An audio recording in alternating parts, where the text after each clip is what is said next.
Hello there, my RPG lovers, and welcome to another video. And we're back with your favorite series on the channel. This is gonna be a long trip. First of all, I'm very grateful that you guys love this series so much, and that's why I've been doing it for almost 4 years now. Yeah, crazy. Enough, I'm not here for sex. But if you're new around here, this series is about covering some obscure RPGs, action-adventures, hack-and-slash games, Souls-likes, and pretty much everything that even remotely falls into that category of games. No offense, just never heard a rat talk before. I give a fair chance to all games that I try, and talk a little bit about my experience with all of them. Feel free to check out the full playlist, but this episode is a great starting point as well. And if you're into action RPGs, Dragonkin the Banished is now officially released. Nacon and Dragonkin the Banished are sponsoring this video, and I actually covered this game on the channel before when it was in early access. Well, now we had the release version of the game that dropped on March 19th on PC and consoles, so now it's the perfect time to check it out. Dragonkin the Banished is an action RPG available in solo offline or both in local and online co-op. From your arrival in the city of Montiscale to endgame activities, the entire Dragonkin adventure can be played in co-op. This city is like a big hub area, and as you progress through the game you will upgrade your buildings and discover additional services. One of the best things about this ARPG is the character upgrade system, offering a phenomenal number of skill and modifier combinations.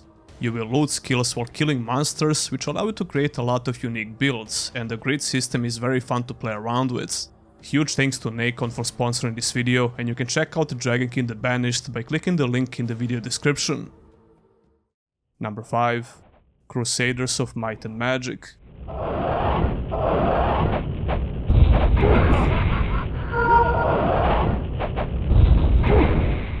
Crusaders of Might and Magic is a third-person action RPG released in 1999 for PC and a year later for PlayStation 1. I was very curious about this game for a long time, although I didn't expect much, to be honest. The reviews are pretty bad for both versions, although the PlayStation 1 version has somewhat hard scores. When you start digging a little bit more about the game on the internet, a lot of people seem to agree that the PlayStation 1 version is far superior. And that makes sense, considering that the PlayStation 1 version has been in development for several years, while the PC version only had like 7 months of development, which is kind of insane. I played both versions because I wanted to see how different they are, and I thought it's going to be a fun topic for this video. Although I didn't get far with the PC version because I had a lot of technical issues. No matter what I tried, I just couldn't change the low resolution, which was almost unplayable on my PC, and even DG Voodoo 2 couldn't help me with this. The PC version also had some other issues related to controls, so I just gave up. These two versions of the game are very different, even though they have similar features, obviously. The level design looks very different, the beginning of the story is different, and some things about the combat are also not the same. So I ended up playing the PlayStation 1 port a lot, which was probably the right decision. Like I said before, it seems like the console version is better anyway, and it's a miracle that the PC version even works, considering the development time they had. That being said, I enjoyed this game a lot more than I thought I will. I seem to be getting awful popular with the freaks these days. You play as a guy called Drake, who gets captured in the stronghold by the Shamblers, the lowest rank of the undead. They killed everyone in his village, and he's the only survivor, which you can see in the beginning cutscene. With the help of Lady Archon of Citadel, you end up escaping the stronghold and join the valiant Crusaders under her rule. Most of the dialogue is voice acted, which is not that bad for 1999.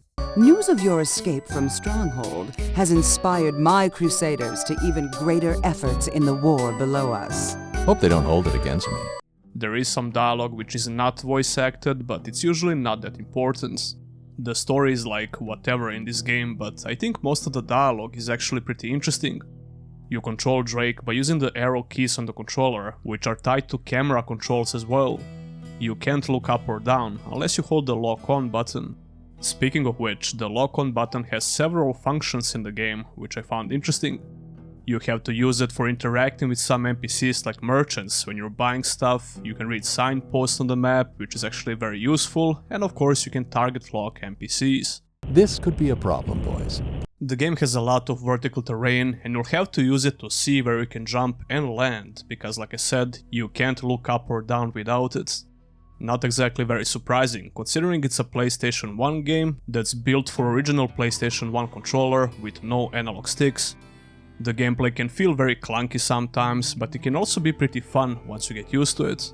The action combat starts off very basic, but it gets a little bit deeper the more you progress through the game. You can perform a basic attack, an overhead swing which seems to stun enemies easier, or even attack after a jump. Speaking of which, you can jump in 4 directions, which can be useful sometimes. Some enemies will do it as well, and they will also try to evade your ranged attacks, which is cool but a little bit annoying. The RPG features are pretty decent as well. Drake will level up and he automatically gets better stats, the weapons have an on-use leveling up system, there are various spells to learn which are almost essential, elemental buffs for your weapons, a decent variety of weapons and armor, and so on. Some enemies will be vulnerable to specific weapon damage, so you'll need to have multiple weapons in your inventory. Switching between them is simple, as well as switching between the spells you get to learn and consumable items. The action combat can feel a bit too static and janky, and it's more gear-based than skill-based. You can use block and try to evade hits and snipe down enemies with spells, but that's about it when it comes to quote-unquote skill-based moves. That being said, it's actually pretty challenging, especially if you choose to ignore these features. I got absolutely destroyed the first time I started exploring the woods because I missed an NPC back in the Citadel, which could provide me with some new gear for free. Later on, you'll have to buy and find strong weapons, armor, spells and consumables. Spells will make your life a lot easier in combat, and the game encourages you to use them all the time, but you'll need to stack up on potions. The level design is pretty good as well, and the game is not exactly linear.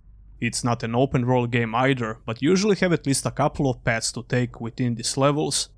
And the Citadel, the city you unlock after you complete the first quest, is like your big hub area, basically.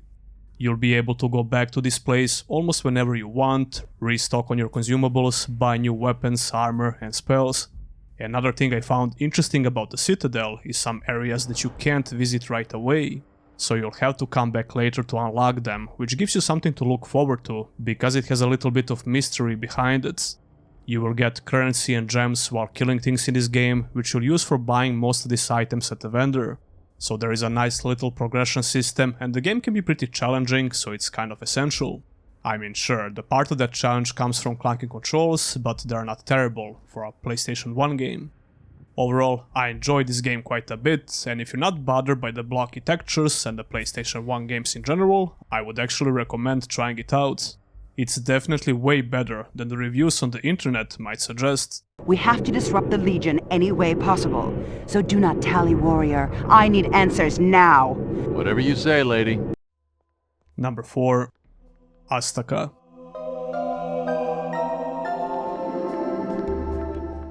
Aztaka is a 2D side-scrolling action role-playing game from 2009. That's how the developers describe this game, but I would describe it as a Metroidvania side-scroller with some RPG elements. I don't remember covering any similar games in this series, so I really wanted to check this one out. Sadly, you can't buy it anymore nowadays, and it's been unlisted on Steam. So it's a pretty obscure title, which is quite fitting for this series of videos, obviously. Aztaka has a pretty cool artistic style, and it's probably one of the best things about the whole game. The levels you're going to explore have a decent visual variety, rooted in Aztec style. It's very cool to see a setting of the game that's not so explored in gaming in general. And overall, I think this game looks very interesting in general. It's very stylized, which is why the game aged pretty well in terms of the visuals, except some background blurry textures. Putting the visuals aside, you play as a warrior called Hudzilo, who must gather 7 phonographs to save his civilization from the angry gods.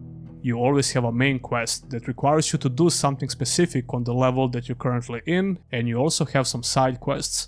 There is no voice acting at all in this game, but Aztaka won't bombard you with tons of text in the dialogue. You won't spend a lot of time talking with NPCs unless you're talking about a new quest. Side quests can be ignored for the most part, but you will boost your character's stats quite a bit if you do at least some of them. The gameplay in Aztaka begins fairly simple. You have some basic melee attacks with a spear and you will use WASD to move around. You can jump, which you'll do quite a bit because there is some light platforming in the game. These rudimentary controls feel very responsive in Aztaka and it makes the gameplay smooth in general. The main gist of the gameplay is gathering the life essence from the creatures you kill. Then you can use that life essence in a couple of different ways. You can interact with some of the places on the map with the life essence, and sometimes this is absolutely necessary to progress further. Or you can use it to heal yourself or to solve a quest. The essence can be stored and used when needed, but there are plenty of these items to find on each and every level. Pretty much all living creatures will drop them when you kill them. You can modify these levels by growing a branch, for example, which then allows you to use the platforming skills. Or you can light up a dark dungeon so you can proceed safely, and some other random activities, you get the point. It's a very important item that you'll use all the time. The way you get to use it is also very interactive. You'll have to drag and drop it, and you can even carry it with yourself while progressing through different areas. The action combat with melee attacks is nothing to write home about, it's just very simple. It gets a bit deeper when you progress further in the game and unlock some special moves. After about a couple of levels you will get a bird follower, and this is where the gameplay becomes a bit more interesting. That's because this little follower allows you to cast various spells that will help you in combat and just in general. The way you cast these spells is not just done by a press of a button. You have to click on the right combination, which depends on the spell itself, before you can cast it.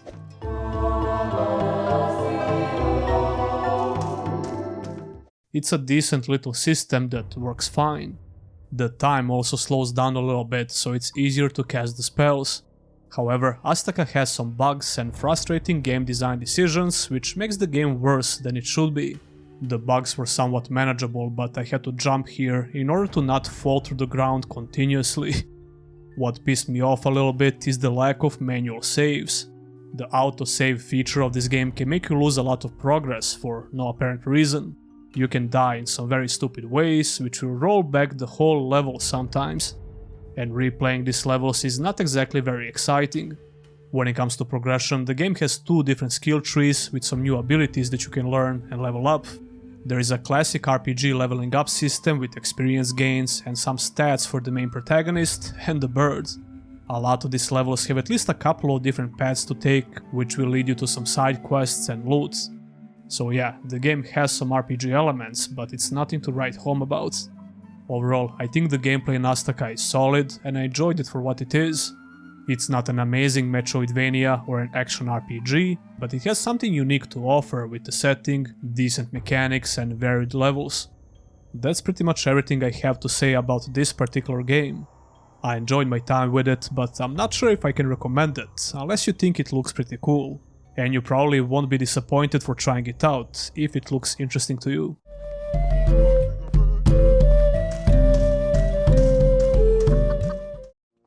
Number 3. Neverend. As usual, this one is well protected. Neverend is a very obscure 2006 RPG that came out exclusively on PC. I think that hardly anyone heard about this game even back in 2006, let alone today. But those who got to play it back in the day had some pretty bad things to say about the graphics of the game. Mostly because Neverend uses a lot of pre-rendered backgrounds. This was considered as very outdated even back in 2006, but nowadays I know a lot of people have strong nostalgia for games with pre-rendered backgrounds. So I'm guessing that those people will be even excited to see something like this, or maybe even try it out for that reason alone.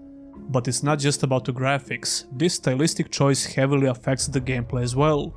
You could even call this game a JRPG, considering the style they were going for, even though the game was obviously not made in Japan. Putting that aside, the gameplay works like you would expect it to work from these kinds of RPGs.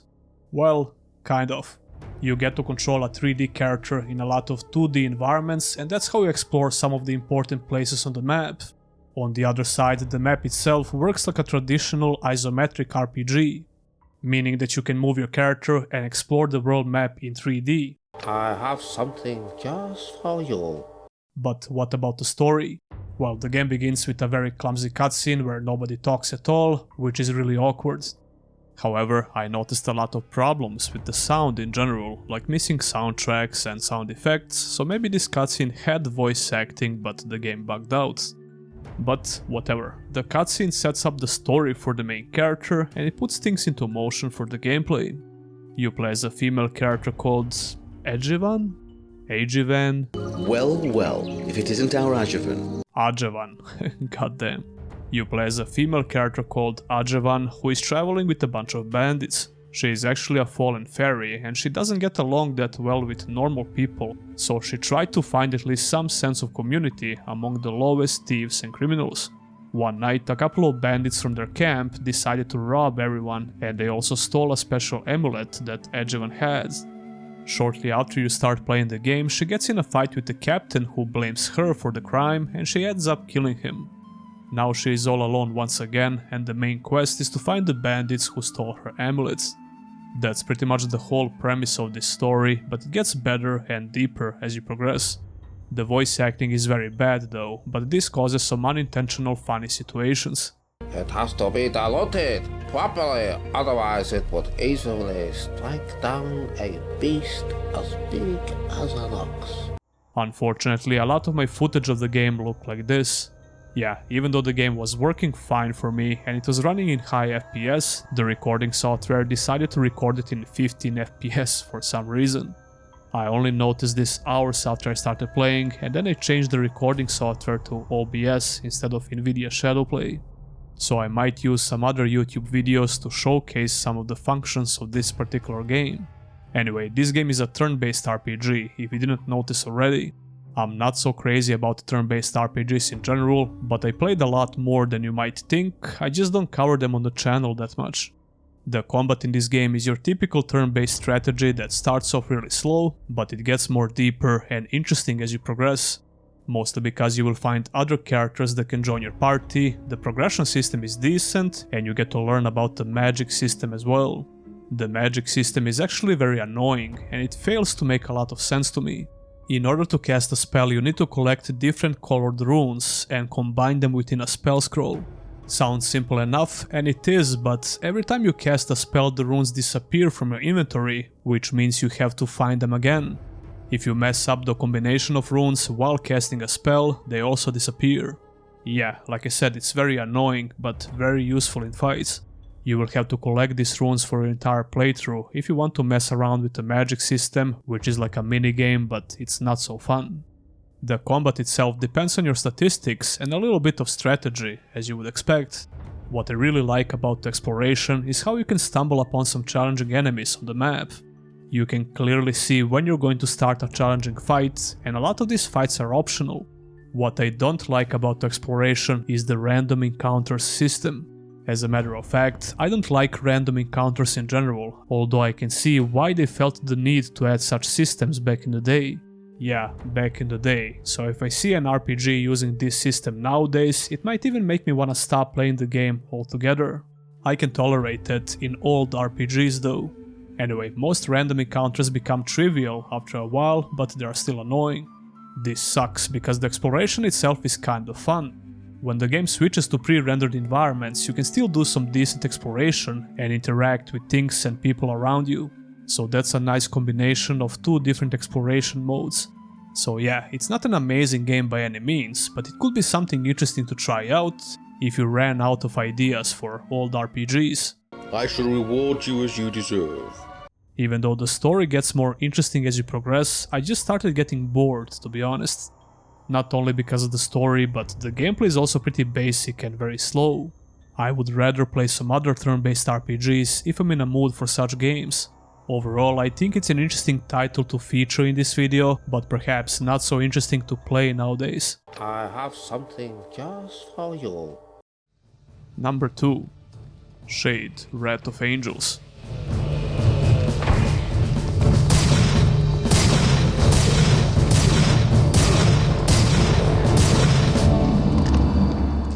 Shade, Wrath of Angels is a third-person RPG offering over 30 hours of playtime. Yeah, that's the description on the wiki page for the game, but Wrath of Angels is essentially an action-adventure game, which should take you a lot less than 30 hours to complete. probably around 10 hours at a slower pace. If that's a joke, it's a really bad one. This game came out in 2004 and the reception for it was polarizing. Critics hated the game, while regular people loved it, judging by some internet sources at least, like Metacritic. So I expected something in between, and that's exactly what I got out of this game. I ended up having a couple of long play sessions once I started playing it for the first time, which is usually a good sign. So what's it all about? Well, I'm glad you asked. Unfortunately, he set free only one of the angels. Wrath of Angel begins when the main protagonist has a nightmare about game tutorials. I'm not even kidding. Icon indicate.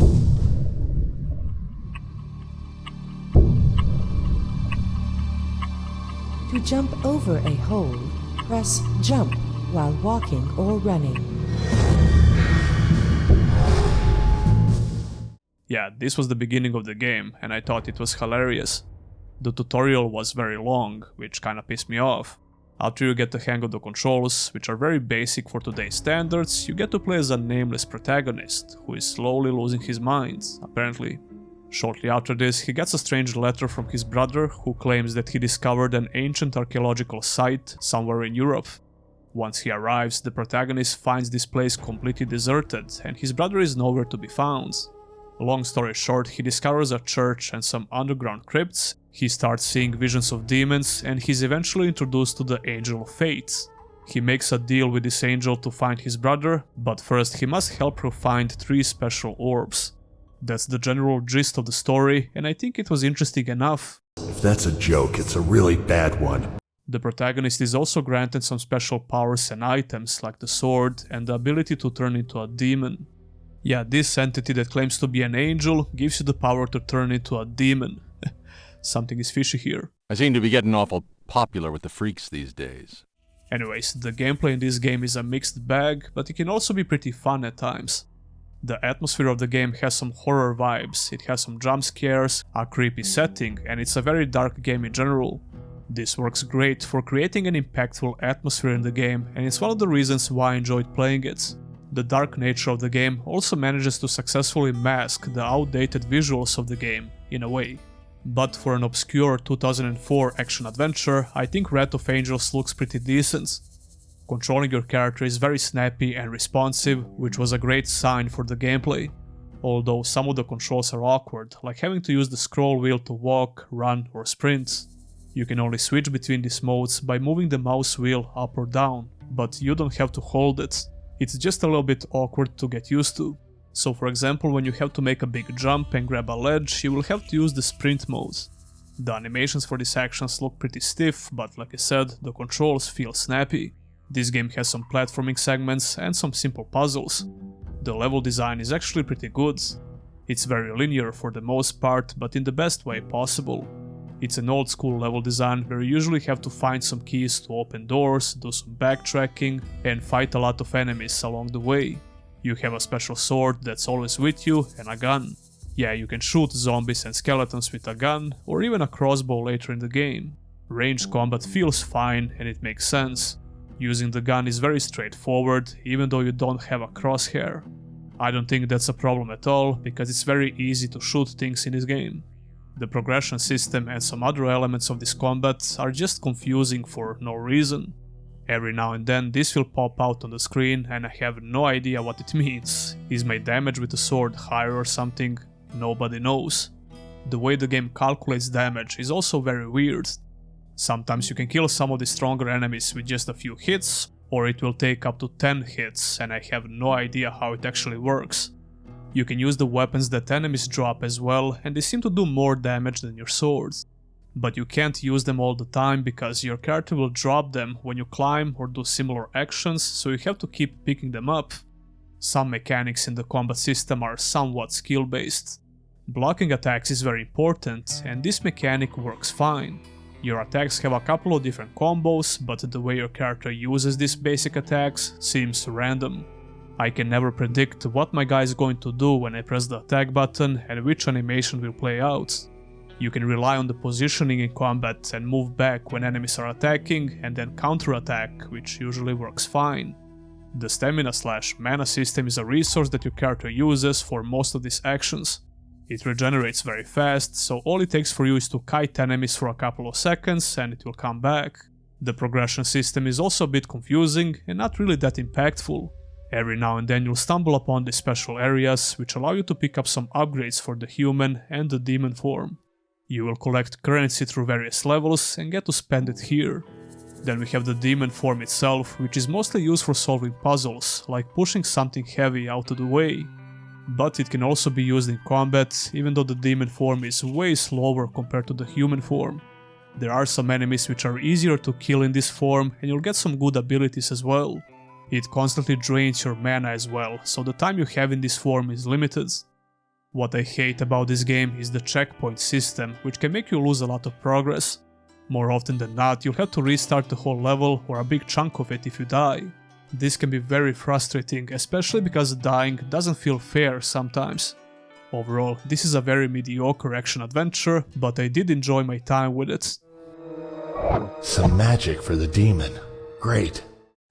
Number 1. Rogue Galaxy. Rogue Galaxy is an action role-playing game for PlayStation 2 which came out in 2005 in Japan and in 2007 for everyone else.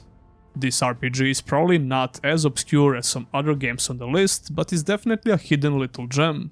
I'm pretty sure that hardcore JRPG fans at least heard about this game before, but for some reason it's very overlooked in general. This was a very high budget game and it's not so hard to see why after you start playing it. The presentation and the production value are very good, and even after so many years, these PlayStation 2 cutscenes remain epic. Seriously, it's crazy good for a PlayStation 2 game. This game also came out on PlayStation 4, but as far as I can tell, it's pretty much the same like the PlayStation 2 version, with some slight improvements. I was not so sure if I'm even going to feature this game in this particular episode. That's because I'm still early in the game, but I really wanted to talk about it. So these are more like my first impressions of the game than anything else. Rogue Galaxy is a pretty big game in general, and I might even make a full review sometime in the future, but don't quote me on that. So what's it all about? Well, you play as a guy called Jester, a young man who lives on an isolated planet. You can't scare me! He is highly ambitious and he wants to explore the galaxy and see other planets. So yeah, it's essentially a sci-fi JRPG setting, I guess. The beginning of the game is very straightforward. A couple of strange guys start a conversation about some legendary galaxy hunter called the Desert Claw. In the meantime, a big monster attacks the city and Jester wants to defend it.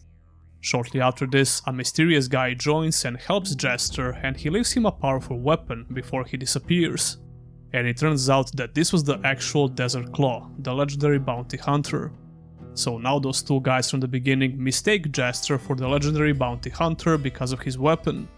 These guys are actually space pirates, by the way, which you get to learn shortly after this. After the first level, where you get to fight the big monster that attacked the city, Jester joins the space pirates and the adventure begins. Anyway, nice to meet you, Desert Claw. This game seems to be very heavy on the story. Even in the first couple of hours, there are tons of big and small cutscenes and a lot of dialogue. But I think the cutscenes and the story in general seem very interesting.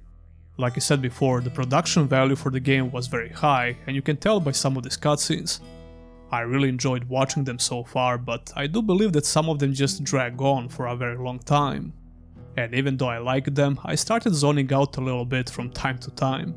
So I would say the pacing seems a bit off, but then again, those are some minor issues. It's not even about them being very long, actually, but the frequency of the cutscenes is just very aggressive. You meet a lot of characters, even in the first couple of hours, and most of them seem pretty memorable. It's a party-based RPG, so I assume you get to meet a lot more characters than I did so far. You get to control up to 3 characters at once, and the ship seems like your big hub area. As for the gameplay itself, I had no idea what to expect here, but it's actually the reason why I even decided to check out this game. The videos I watched about the game looked very interesting to me because of the action combat. The combat is action-based, but you can also pause the game and issue some commands to your party. You have a basic attack you can block and jump around, and this bar is your main resource in combat. Well, one of your resources at least. You also have an AP bar for special abilities. The blue bar is like your stamina system basically, that will drain once you start using your attacks. But you can also quickly recharge it while blocking. You can also charge your basic attacks, do jumping attacks, and you have a ranged attack with a gun. Now I'm just talking about Jester, but you can take the control of other party members and play with them if you want. And they have similar basic attacks, but most of them seem to have a unique playstyle in general. I focus on Jester, at least for now, but the game also gives you some nice options for controlling your party members without having to switch to them. If they are in trouble, you can quickly press a button to heal them or to perform some special ability when it's ready. So it's not just a mindless hack and slash combat, even though it's very action based. I'm still learning about the strategy elements of the combat and I'm really enjoying it so far. The general feel of the combat is a little bit stiff for today's standards, but it's far from being unplayable. Some of the mechanics feel a bit janky to pull off, like using special platforms to jump on big monsters so you can reach their vulnerable spots, but those are just some minor issues. I'm still not sure how the progression system works and if I'm going to like it. It seems a bit random to me. You will get some items to insert within the slots, which will then give you some special effects. Those effects don't seem that interesting, but it's early for me to tell. What I like about the party system so far is how all of your party members will gain experience from your quests and fights. So you can just choose who to bring with you and they won't be underpowered if you didn't play them for a while. The challenge in fights seems to be pretty decent so far, you can't just spam your attacks. So I'm guessing you will need to take care of your weapons and armor on regular basis. And those will be my first impressions of this game. I'm going into space. Rogue Galaxy is definitely a game I will continue playing when I have some free time because it's really enjoyable so far. And I think this game definitely qualifies as a real hidden gem. And that will be it for this episode. This could be a problem, boys. Tell me, which game seems the most interesting to you and why? Leave a comment down below. Feel free to suggest some more obscure games that you want to see me cover in this series. Don't forget to check out Dragonkin the Banished by clicking the link in the video description. Once again, huge thanks to Nacon and Dragonkin the Banished for sponsoring this video. Don't forget to like the video and subscribe for more content like this. And if you want to go a step further, consider supporting your boy by becoming a YouTube channel member or a Patreon. Huge thanks to all my current supporters and I'll see ya in the next one.